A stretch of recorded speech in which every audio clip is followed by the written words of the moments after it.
C'est pourquoi, ne vous en faites pas, c'est juste une question de temps. Amen. C'est juste une question de temps. Oui, Est-ce qu'un homme peut aussi atteindre un point de non-retour? oui, un homme peut atteindre un point de non-retour. Je pense que c'est pas très Oui, oui. Il y a des gens à qui tu parles de Dieu, ils rigolent. Non, pas les gens qui sont, genre pas les païens, genre quelqu'un qui était dans l'église, puis après il est grave. Est-ce qu'il peut atteindre un point de non-retour, le point où Oui, parce qu'il va rejeter, au fait, quand tu atteins le point de non-retour, c'est que Dieu a fait pour te sauver, toi tu ne le regardes plus. Tu dis ça, c'est rien. Il y a des gens qui étaient dans l'église et aujourd'hui, ils mènent une vie d'homosexuel. Et il te dit carrément que il ne croit plus en ça. Tu n'as plus rien pour aller le chercher. Parce que tout ce que tu peux lui dire, il connaît. Il n'y a aucun remords en lui.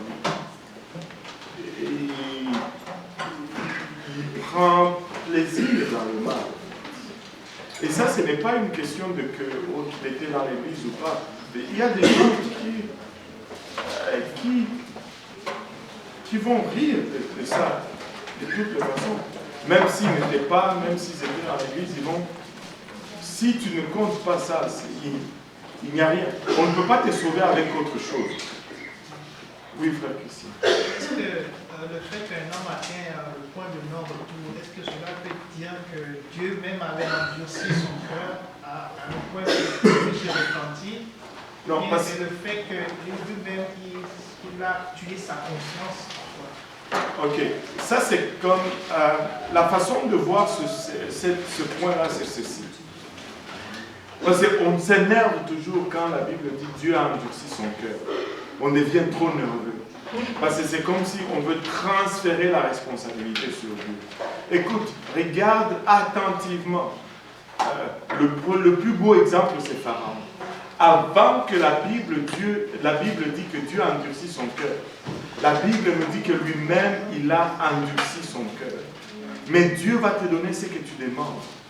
Quand la Bible dit Dieu a endurci son cœur, c'est parce qu'il a voulu endurcir son cœur. Écoutez, cette parole est vraie. Et il faut prendre la parole de Dieu très au sérieux. Quand la parole de Dieu dit qui cherche, trouve. On donne à celui qui demande et on ouvre à celui qui frappe. C'est vrai dans tous les sens.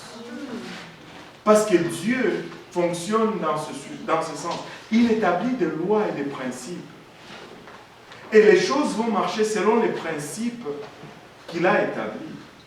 Si toi tu demandes un endurcissement de cœur, tu vas recevoir un endurcissement de cœur.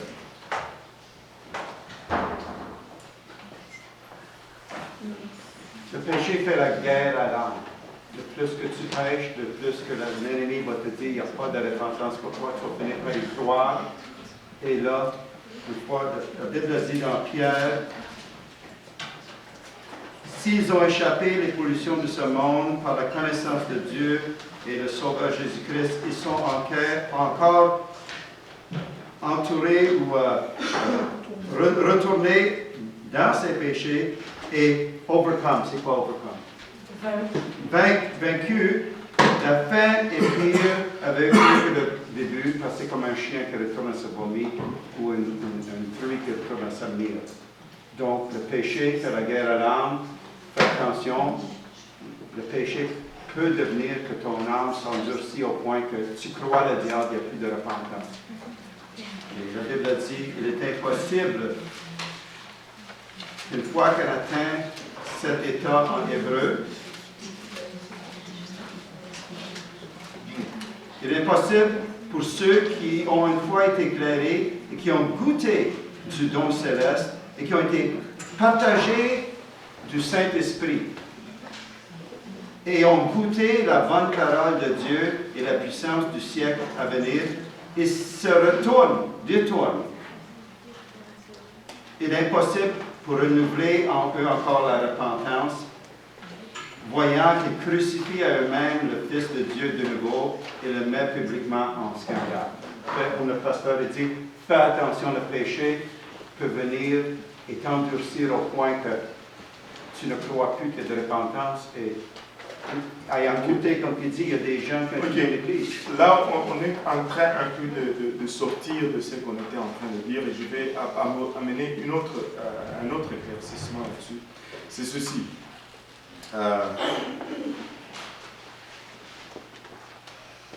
Quand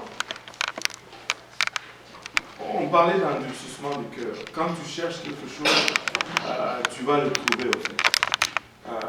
Mais si on veut revenir à quelqu'un qui marche avec Dieu, qui tombe, il faut comprendre ce que la Bible est en train de dire. Et la meilleure façon de comprendre les choses, des fois, c'est toujours d'exemplifier les choses. Et il y a une très belle histoire qui m'a été racontée qui exemplifie cela. Et je crois que ça va éclaircir un peu les idées. Deux personnes qui allaient dans la même église, parler en langue, adorer Dieu, courir dans les allées, faisaient tout ce qu'on fait. Et puis les deux personnes ont rétrogradé et ils travaillaient à la même place, une dame et un monsieur. Et lors du lunch, entre deux ou trois choses, des conversations ont tombé sur l'église. Et le monsieur commençait à parler. Il dit, moi j'étais là dans cette église. Vous savez, il parlait en langue, et blablabla, il imite. Et il faisait cela.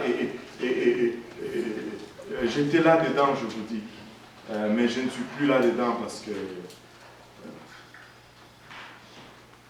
Et la madame qui était à côté, enfin, quand il faisait cela, il amusait la galerie, au fait. Et la madame qui était à côté lui dit, écoutez, je vais vous dire une chose.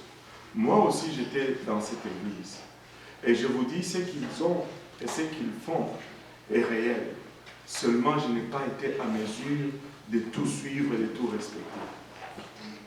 Et vous savez, cet homme n'a jamais pu se refaire avec Dieu. Mais cette dame a été restaurée avec Dieu et elle marche avec Dieu. Elle a marché avec Dieu. Vous savez, c'est une différence. Vous allez voir certains rétrogrades, ils vont partir et ils vont retourner. Mais certains vont partir et ils vont partir et ils vont partir. Pourquoi? Parce que, à quelque part, il y en a qui ont perdu la conviction. Tu peux commettre un péché et revenir. Mais quand tu perds la conviction, en fait, c'est quoi perdre la conviction? C'est d'arrêter de croire que ceci est salutaire. Il n'y a rien au-delà de ceci. À part ça, il n'y a rien d'autre. Il n'y a pas une autre. Tu ne peux pas crucifier Jésus encore une deuxième fois. C'est ceci, point final. Si tu arrêtes de croire à ceci, c'est fini pour toi. Il n'y a plus rien d'autre. Et c'est une chose d'être conscient que, waouh, je ne suis pas capable de vivre cela. Je travaille sur moi-même. J'échoue, mais je sais que c'est vrai. Et c'est une autre chose que de dire, ah, d'ailleurs, ce n'est même pas vrai. Est-ce que c'est ça qui me sauve? Non.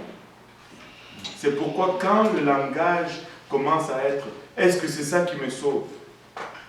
Ça commence à être dangereux.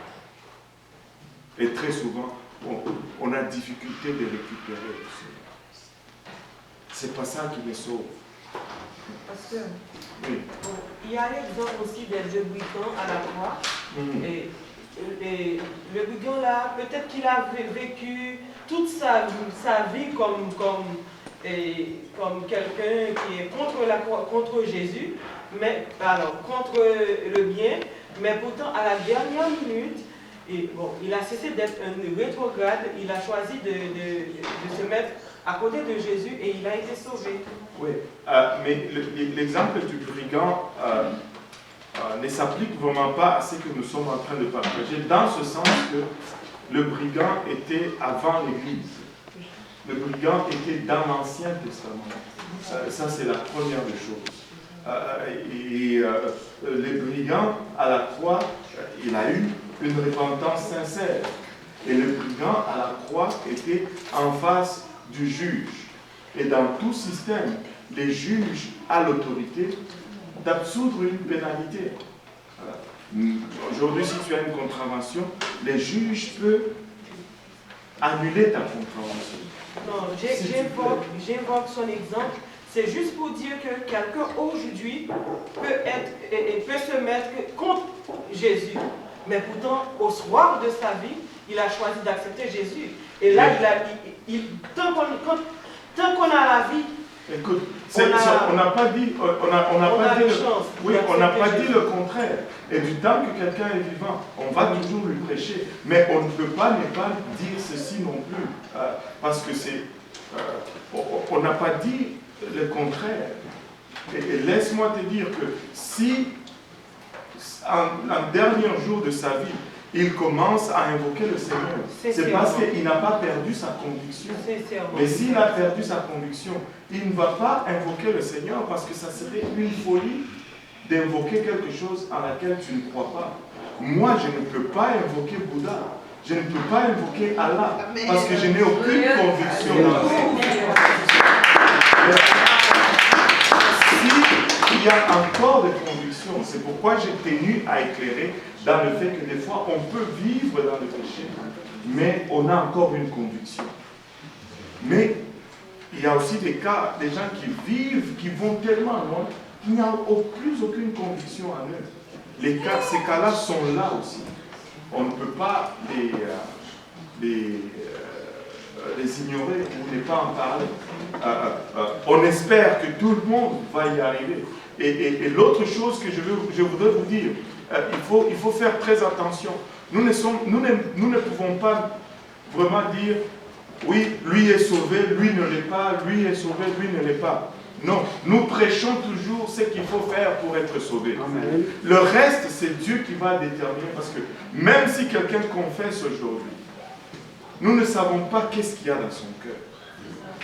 Nous ne sommes pas juges, mais nous devons pointer tout ce qu'il y a que nous avons besoin de faire pour être sauvés. Et même des fois, écoutez, laissez-moi vous dire ceci, peut-être que je vais choquer certains d'entre vous. Tu peux te repentir.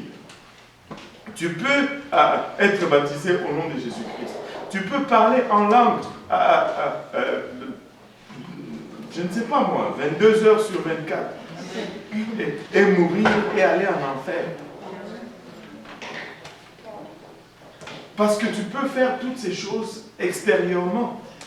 Mais qu'est-ce qu'il y a dans ton cœur? Parce que Dieu va vraiment juger la motivation. C'est pourquoi il nous demande de ne pas juger. Parce que notre jugement a toujours un grand potentiel d'être à côté. Parce que nous ne pouvons jamais savoir ce qu'il y a dans les cœurs de l'homme. Mais je dois toujours vous dire, écoutez, ça, si tu veux être sauvé, ça prend ça, ça prend ça, ça prend ça, ça prend ça. Et nous devons le prêcher. Mais au final, c'est Dieu qui sait vraiment qui va être sauvé ou qui ne le sera pas. Quelqu'un qui rétrograde, qui est sur son lit de mort, qui se répand, on est content.